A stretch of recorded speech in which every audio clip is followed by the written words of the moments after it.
எங்கண்ட காசுல பிச்சை எடுத்துக்கொண்டு இந்த பெயர் என்ன சொல்றான், அவன் பக்கத்துல வாங்கி குடிக்கிற நாய் இங்க வந்து குலைச்சிக்கிட்டு இருக்கு ஒரு நாய். டேய் உங்களை எல்லாம் இப்பதான் இருக்கு, ஒரு 6 மாசம் 7 மாசம் கழிச்சு உள்ள வந்திருந்தீன்னு வச்சுக்க. 6 மாதம் தாண்டி நீ இந்தியாவுக்கு வந்திருந்தா நான் உன்னை இல்லாம பண்ணிருப்பேன் அப்படி நாங்க போட்டிருப்பேன்டா, போட்டிருப்பாங்க. ஏற்கனவே தமிழ்நாட்டில் வன்முறை கலாச்சாரம் ரொம்ப அதிகரிச்சிட்டு இருக்கு. இப்ப நீங்க இப்படி சொல்றது கிட்டத்தட்ட ஒரு நார்மலைஸ் பண்ற மாதிரி இருக்கு. தேசிய தலைவருடைய கொள்கை இல்ல வன்முறையை விதைக்கிறது, ஆனா எங்களுக்கு எதிராக விதைக்கப்பட்ட வன்முறையை சிதைக்கிறதுக்கும் எங்களுக்கு தெரியும். சீமான பற்றி இன்னொரு விடயத்தை சொல்றேன். விபச்சார இல்லங்களை தேடி போனாராம் தமிழீழத்துல. எனக்கு இன்றைக்கு உறுதிப்படுத்தப்பட்ட தகவல், எனக்கு ஆதாரம் இருக்கா அதுக்கு? அந்த மனுஷன் அமைதியாக ஒரு வருடம் இருக்கின்றால் அந்த மனுஷன் ஒரு வருடம் அமைதியாக இனத்துக்காக போராடுதுன்ற அர்த்தம். ராசா வாய மூடிக்கொண்டிருக்கின்ற அர்த்தம் இல்லை. யார் உங்களுடைய எதிரியாக இருக்கலாம்? தேசிய தலைவர் சொல்ற பதில், எவன் ஒருவன் என்னுடைய இனத்திற்கு எதிரியாக இருக்கிறானோ அவன் தான் என்னுடைய முதல் எதிரி என்று. என்னுடைய தமிழ் மக்களுடைய முதல் எதிரி இந்த சாமான். இந்த சாமான நான் அங்க நின்றிருந்தால் ஆயுதம் இருந்தா போட்டே இருப்பேன், போட்டு ஜெயிலுக்கே போயிருப்பேன். இவர் என்ன போடுவேன் என்று சொன்னா நான் இவரை போடுவேன். ராசா ஆற போடுறது, ஆர் வீரத்தோட வளர்ந்தவன் வாழ்ந்தவன் என்றதை வரலாறு சொல்லு. எங்களுடைய வழிகளை வித்து அந்த மனுஷன் அரசியல் செய்யல, ஆனா இவர்கள் எங்களுடைய வழிகளை வித்து அரசியல் செய்கிறார்கள். தமிழர்கள் பிரச்சனை காரணமே காங்கிரஸ் ஆட்சி தான். ஆனா அதே காங்கிரஸ் ஆட்சியோட தானே விஜய் அவர்கள் இப்ப கூட்டணி வச்சிருக்காரு. அதை பத்தி ஏன் நீங்க விமர்சிக்க மாட்டீங்க? அது அரசியல், ஒருவனுடைய அரசியல். ஒருவன் காங்கிரஸோட போய் கூட்டணி அமைக்கிறான் என்றால் அது அன்றைய காலகட்டத்தின் தேவை. அந்த கூட்டணியில இருந்தும் இன்றைக்கும் தமிழீழ மக்களுக்கு எதிராக ஏதாவது எதிராக நடக்கும் என்றால் நான் எதிராக கதைப்பேன். ஆனா எல்லாருமே வழக்கமா கச்சத்தீவை மட்டும் தான் மீட்கணும், அதை நாங்க தரோம் அப்படின்ற மாதிரி சொல்லுவாங்க. நீங்க யாழ்ப்பாணத்தையும் சேர்த்து தரேன்ல சொல்றீங்க, இதெல்லாம் சாத்தியமாகுது? நான் யாழ்ப்பாணத்தை மட்டுமில்லை, நான் சொன்னா தமிழ் பேசுகிற சகல இடத்தையும் தமிழ்நாட்டு மக்களோட கொண்டே சேர்ப்போம். ஏன் அது சொன்ன நான் என்றால், ராஜபக்ஷ அவர்களுடைய மகன், அவரோட ஒரு நெருங்கிய நட்புல நீங்க இருக்கீங்க, உயிர் நண்பன் சொல்லியிருந்தீங்க. என்னுடைய தந்தை வைத்தியசாலையிலிருந்து கடத்தப்பட்டு கொண்டு போய் சித்திரவதை செய்திருக்கிறார். செய்த ஒருவருடைய மகனோட ஆரியூர் நண்பனாக இருக்க முடியுமா என்னால? போரூருக்கு ஒரு விசேஷம். உங்கள் லலிதா ஜுவல்லரி நம்ம போரூருக்கு வந்தாச்சு. பிரம்மாண்ட திறப்பு விழா சென்னை போரூர் மெட்ரோ அருகில் ஆர்காட் ரோடு. திறப்பு விழா சந்தை மார்க்கெட்டிலேயே குறைந்த சேதாரத்தில் மேலும் 1% குறைவு. அன்போட வரவேற்கிறேன். தமிழகம் எங்கும் கிளைகள் கொண்ட Annamal institute of hotel management and hospital management படிப்பில் சேர்வதற்கான அட்மிஷன் நடைபெறுகிறது. சமீபத்தில் நீங்க பேசினது தமிழ்நாட்டில் ஒரு மிகப்பெரிய சர்ச்சையை ஏற்படுத்துச்சு. சீமானவர் என் கையில் துப்பாக்கி இருந்தால் நான் அவரை அப்படின்ற மாதிரி. இது ஏற்புடையதா? நீங்க பேசினது சரியா? ஏன்னா ஒரு எம்பி பதவியில் இருக்கீங்க. ஏற்கனவே தமிழ்நாட்டில் வன்முறை கலாச்சாரம்லாம் ரொம்ப அதிகரிச்சிட்டு இருக்கு. இப்போ நீங்க இப்படி சொல்றது கிட்டத்தட்ட ஒரு நார்மலைஸ் பண்ற மாதிரில இருக்கு. இந்த பேச்சு உங்களுக்கு தவறுன்னு தோணலையா? நான் படங்கள் அதிகமா பார்க்கிறேன், ஆனால் இதுல அடிக்கடி சொல்லப்படுகிற விடயம், வம்பு சண்டைக்கு போனதும் இல்லை, வந்த சண்டையை விட்டதும் இல்லை என்று. சினிமா பாடல் வரி தான் இது. இந்த வம்பு சண்டைக்கும் போகல. அவருடைய மே 18 உரை எடுத்து பாத்தீங்கன்றால், என்னுடைய பேர் எல்லாத்தையும் சொல்லி அவர் நாமல் ராஜபக்சனுடைய நாயண்ட் எல்லாம் என்ன பேசி, ஒரு பாராளுமன்ற உறுப்பினரை, அதுவும் ஒரு அயல்நாட்டு பாராளுமன்ற உறுப்பினரை, ஒரு எங்களுடைய காசுல எங்களுடைய புலம்பெயர் மக்கள் தந்த பணத்துல நடத்துற கூட்டத்துல, தம்பி சீமானுடைய சீதன சொத்துல நடத்துற கூட்டம் இல்ல, எந்த ரத்த உறவு இங்க இருக்கிறவன் என்னுடைய வலிகளை தமிழ்நாட்டுல கதையண்டு போட்ட பிச்சை காசுல, சரியா வச்ச ஊடகத்துல இவர் என்ன கதைக்கிறார்? ஒரு 27,000 தமிழ் மக்கள் வாக்கால தெரிவு செய்யப்பட்ட ஒரு பாராளுமன்ற உறுப்பினரை எங்கண்ட காசுல பிச்சை எடுத்துக்கொண்டு இந்த என்ன சொல்றான் 6 மாதம் தாண்டி நீ இந்தியாவுக்கு வந்திருந்தா நான் உன்னை இல்லாம பண்ணிருப்பேன். தம்பி நாங்கெல்லாம் என்கின்ற ஒரு கடவுள்ட ஆட்சியில வாழ்ந்தாக்கள், நான் ஒண்ணு சாமான் இல்லை. நீ அங்க உனக்கு உழவு துணிவு இருக்குமா இருந்தால் நீ 6 மாதம் வந்திருந்தா உன்னை அனுப்பியே இருப்பேன் என்றால் அப்படி நாங்க போட்டிருப்பேன்டா, போட்டிருப்பாங்க. எங்களுடைய தேசிய தலைவரும் அங்க வந்து போட்டவங்க. போய் போய் போய் கேளுங்க நீங்க. அதே எந்த பாலத்துல வச்சு போடுபட்டது, எந்த பாலத்துல வச்சு தலைவர் செய்த அதே வேலையை தான் நான் சொன்னேன். இந்த மாதிரியான இனத்துரோகிகள் எப்பயோ போடப்பட்டிருக்க வேண்டியார்கள். சீமானை பற்றி இன்னொரு விடயத்தை சொல்றேன். இந்த சீமான் என்கிற நபர் 2008ஆம் ஆண்டு பிப்ரவரி மாதங்கள்ல கிளிநொச்சியில வரைக்கல இவர் படம் எடுக்கிறதுக்காக வந்து இங்கே கிளிநொச்சியில ஒரு கொஞ்ச காலம் நின்றுருக்கார். 2 வீக்ஸ் கிட்ட, 2 கிழமை கிட்ட. விபச்சார இல்லங்களை தேடி போனாராம் தமிழீழத்துல. எனக்கு இன்றைக்கு உறுதிப்படுத்தப்பட்ட தகவல், எனக்கு சுவிட்சர்லாந்துல இருந்து சொல்லப்பட்ட, தம்பி துர்கா சொல்லு ஆதாரம் இருக்கா அதுக்கு? சொல்லப்படுவேன். நான் நேர ஆதாரம் என்ற ராசா உண்டில் கோட்ஸ் என்றால் நான் நேர கண்ணால பார்க்கணும். 2008ஆம் ஆண்டு நான் இந்த சாமான கண்ணால பார்க்கல தானே. சோ யாரோ சொன்னதை நான் சொல்றேன், உங்களுக்கு உண்மை போயோ எனக்கு தெரியாது, நான் வெளிப்படையா சொல்றேன். தமிழீழத்துல கேட்டாராம் எங்கேயாவது விபச்சார வீடு இருந்தா நான் போயிடாதாண்டு. அப்ப வெட்டி கொத்துரொட்டி அடிச்சிருக்கோம்டாப்பா. விளங்கிட்ட உனக்கு? அப்ப கொண்டே எங்கேயாவது சுவர்கள்ல வச்சு போட்டுட்டு அங்க கரண்ட் போஸ்ட்ல வச்சு போட்டுட்டு கொத்ரோட்டி அடிச்சு அனுப்பி இருக்கணும் முத. நாங்க விட்ட புள்ள அதுதான் இன்றைக்கு எங்களுடைய இனத்தை எதிர்க்குது. எவ்வளவு கோபெருமன் ரோஜ் பார் ராசா. நான் தமிழ்நாட்டு மக்களுடைய காசை சேர்த்து இலங்கையில தமிழ்நாட்டு அரசியலை செய்கிறேன். ஆனால் முதலமைச்சரை சொல்றேன் நாய் வேண்டெல்லாம் பேசி 6 மாத்திரம் போடுவேன். அங்க ஒரு மானம் உள்ள தமிழன் தமிழ்நாட்டுல இருந்தா என்ன செய்வான்?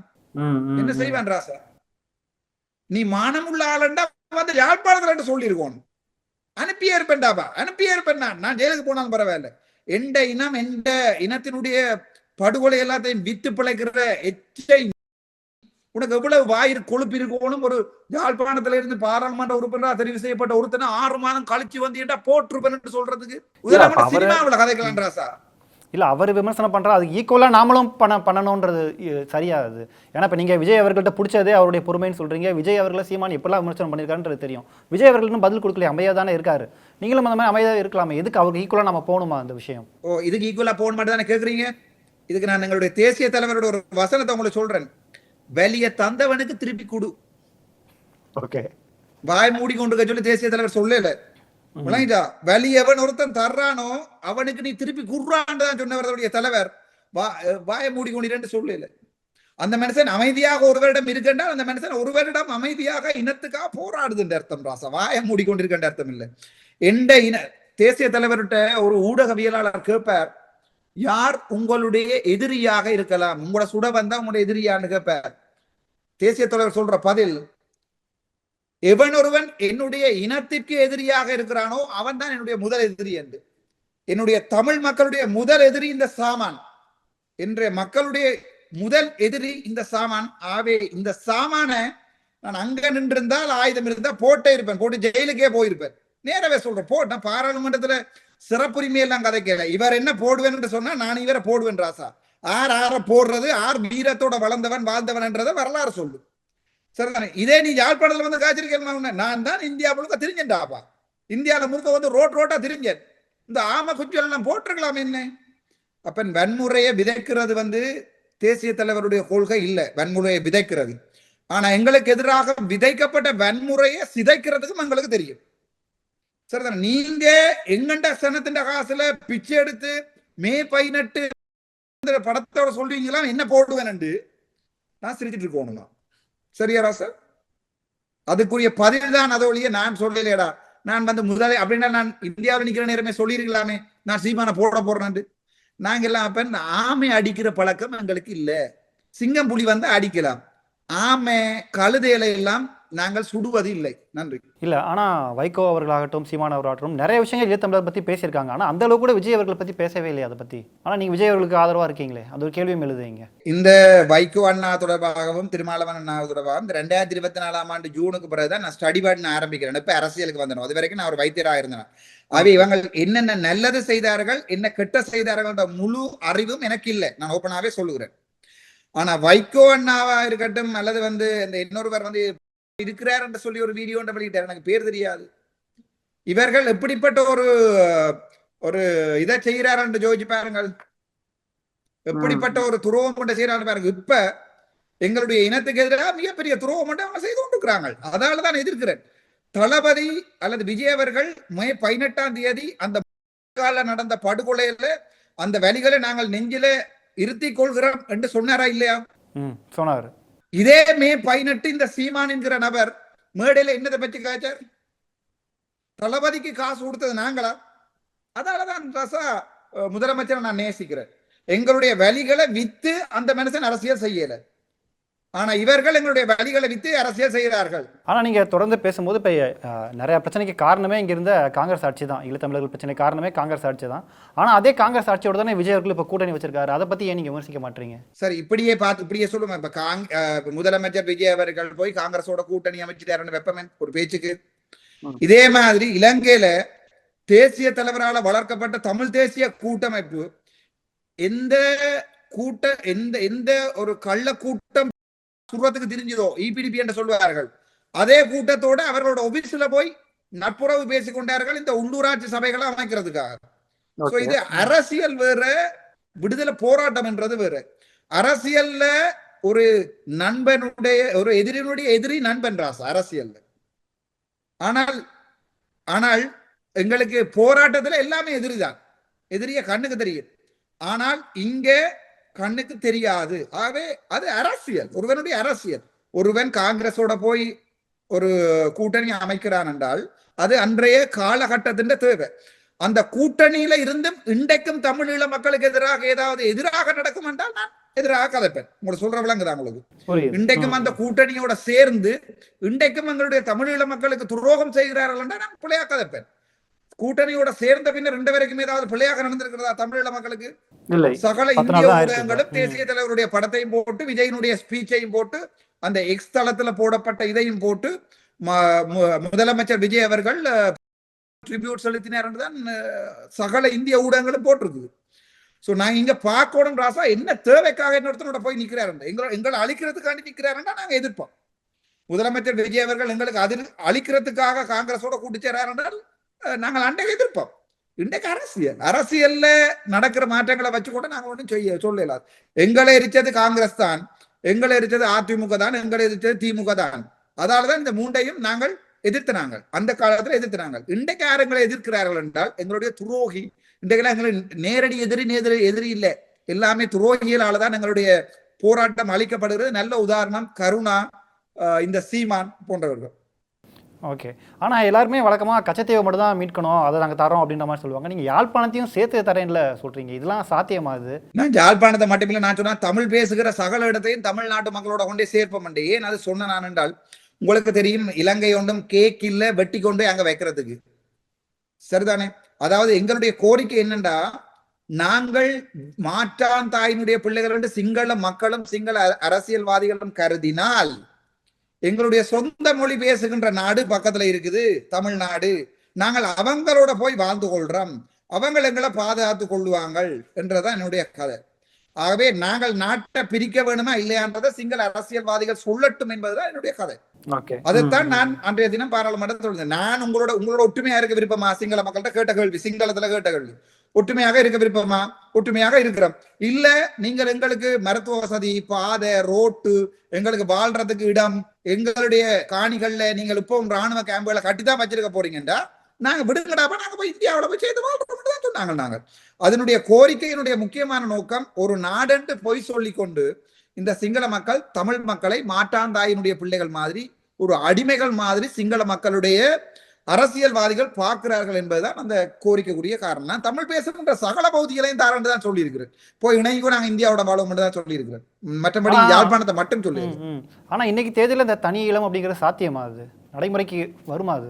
தனி ஈழம் என்பது கட்டாயம் சாத்தியம். ஆனால் அது என்னுடைய தலைமுறையில அது நடக்குமாண்டா எனக்கு தெரியாது. உங்களுக்கு தெரியும், 1960, 70ஆம் ஆண்டுகள்ல அமெரிக்காவுல கருப்பினத்தவர்கள் போட்டு எரிக்கப்பட்டதுக்குரிய நியாயம் 2000ஆம் ஆண்டுகள்ல கிடைக்கப்பட்டிருக்கிறது.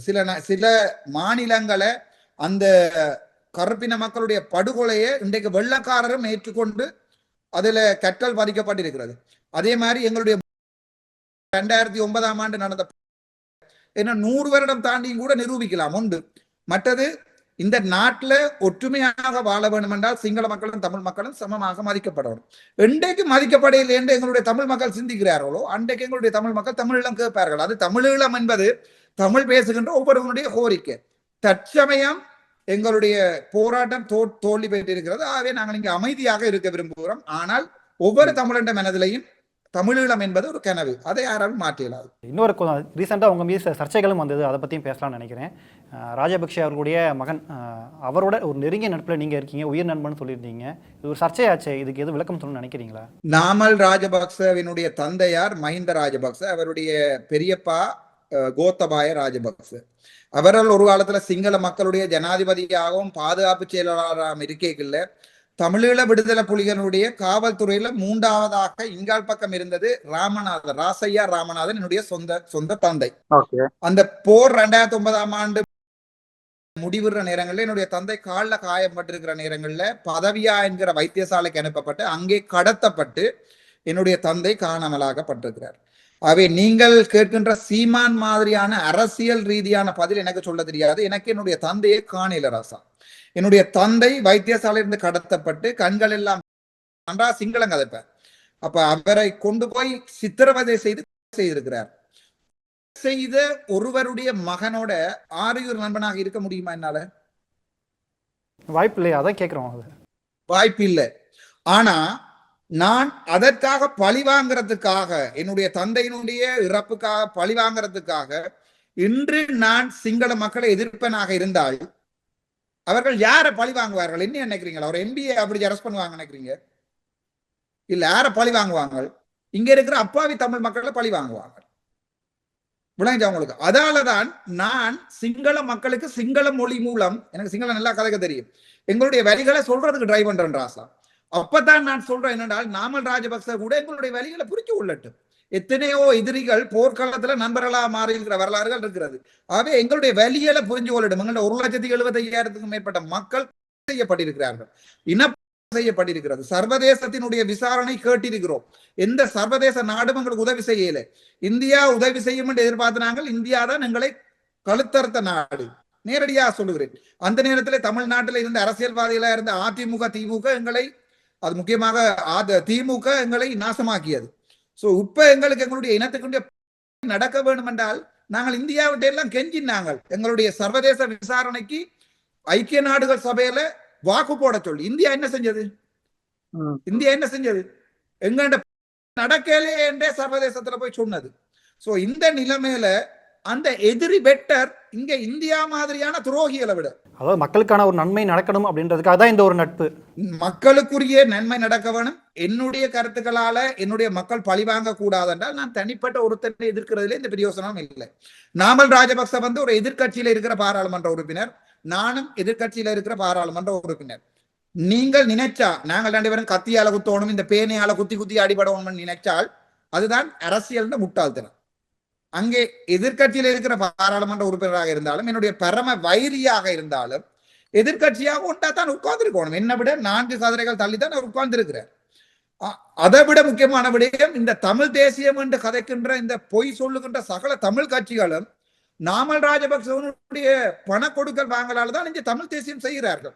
சோ எனக்கு அவரோட கதைக்க வேண்டிய தேவை இருக்குது. நீங்க எந்தெந்த போலி தமிழ் தேசியவாதிகளுக்கு இங்க சப்போர்ட் பண்றீங்க கேள்விகளை கேட்க வேண்டி இருக்கிறாங்க. அதுகளை கேட்கின்ற நேரங்கள்ல அதை நேரடியாக சொல்லி போட்டதுன்றதால அந்த தமிழ் கட்சியினுடைய ஆதரவாளர்கள் குட்டு உடைப்பட்டதால எனக்கு எதிராக கதைக்கிறாங்களே ஒழிய, எனக்கு இந்த பேனியோ இல்லாட்டி இந்த இதை கொண்டு போய் நாமல் ராஜபக்சனுடைய குத்தியல் அது பாராளுமன்றத்துல அது இல்ல அரசியல். இங்க ஆயுதம் தாங்கிய போராட்டம் இல்லை தானே. சோ அரசியல்ல நாங்கள் நாமல் ராஜபக்ச என்னுடைய எதிரியாக இருந்தாலும் எதிர்கட்சி பாராளுமன்ற உறுப்பினராக பக்கத்துல இருக்கிற நேரங்கள்ல கதைக்க வேண்டித்தான் பெறும். அது இங்க இல்ல, இங்கேயும் அதான் நடக்கும். ஏன் எங்கண்ட பெரும் அரசியல் தலைவர்கள் இந்தியாவில இருந்து இலங்கையோட ஜனாதிபதியோட கை குலுக்கிட்டு தான் போனார்கள். ஏன் எங்கட தமிழீழ விடுதலை புலிகள் சமாதான உடன்படிக்கையில போய் கை குலுக்கினவர்கள். அப்ப அந்த நேரம் துவக்க கொண்டே வச்சு போட்டு சைன் பண்ணி இருக்கலாமேடாப்பா, கேட்கிற விளங்குதா உங்களுக்கு? சோ அந்த நேரம் அரசியல் தானேடாப்பா. அந்த நேரம் 2002ஆம் ஆண்டு சமாதான உடன்படிக்கையில போய் கை கொடுக்கல. இங்க இருக்கிற பெரிய போர் தளபதிகளும் அங்கால இருக்கிற அமைச்சர்மாரும் கை கொடுக்கணும். எவ்வளவு துரோகம், எவ்வளவு துரோகம்! தமிழ் மக்களுக்கு எங்கிட்ட தமிழ் விடுதலை புலிகள் துரோகம்டா சொல்றீங்க. இதுதான் அரசியல். விளங்காம சும்மா கதைக்கிறாங்களுக்கு நான் என்ன பதில சொல்றது? ஓகே சார், இப்போ நீங்கள் பாராளுமன்றத்தில் பேசுகிற பேச்சுக்கள்லாம் இங்கே நான் சொன்ன மாதிரி நிறைய பேர் பார்க்க ஆரம்பிக்கிறாங்க, இவர் என்னென்ன பேசுகிறார் அப்படின்றத கவனிக்கிறாங்க. ஆனால் அங்கே இருக்கிற உங்கள் சக எம்பிக்களே உங்கள் மீது நிறைய விமர்சனம் வைக்கிறத நம்ம பார்க்க முடிஞ்சது.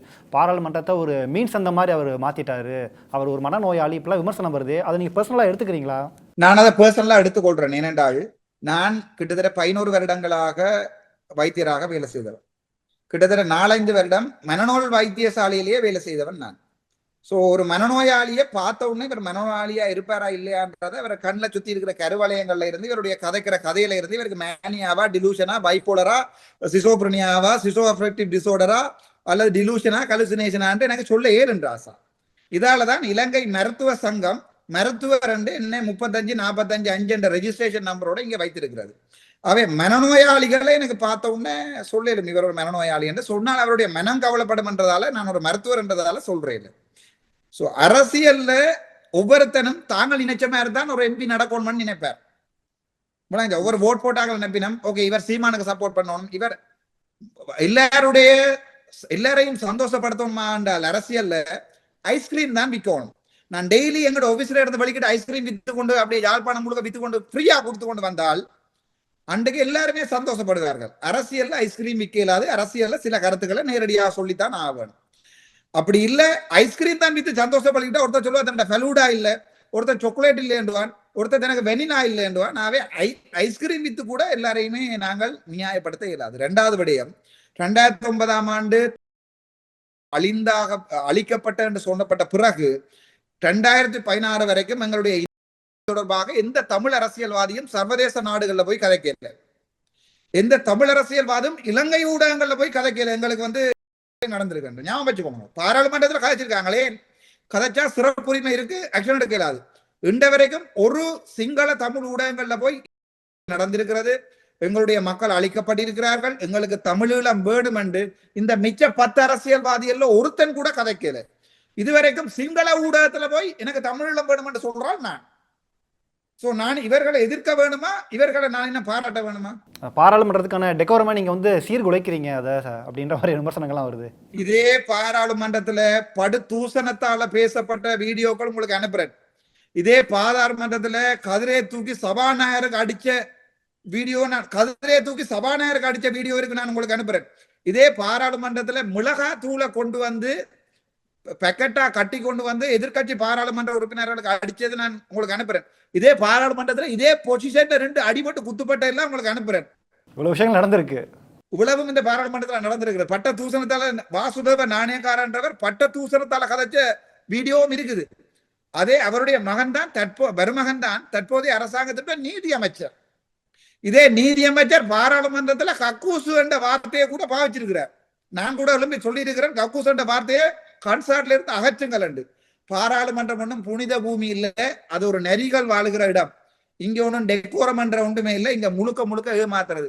உண்ட இனத்துக்கு என்ன தேவையோ, உண்ட இனத்துக்கு என்ன கதை போடணுமோ அது உண்ட ஸ்டைல்ல கதை என்றா இந்த பாலிசி. அந்த ஸ்டைல் பிடிக்கல என்றால் அடுத்த வருஷம் மக்கள் தீர்மானிப்பார்கள். ஓகே, திருநூறு பொட்டு வச்சு கொண்டு போய் பூ காதுல வச்சு கொண்டு போய் கதைக்கிற எம்பியை அடுத்த வருஷம் தேடுவாங்க. இல்ல அர்ச்சுனா இருந்தா தான் அடிச்சு உடைப்பாருன்னு தெரிஞ்சிருந்தா அர்ச்சுனாக்கு ஓட் போடுவார்கள். அவ்வளவுதான் ராசா எனக்கு சொல்லக்கூடிய பதில்.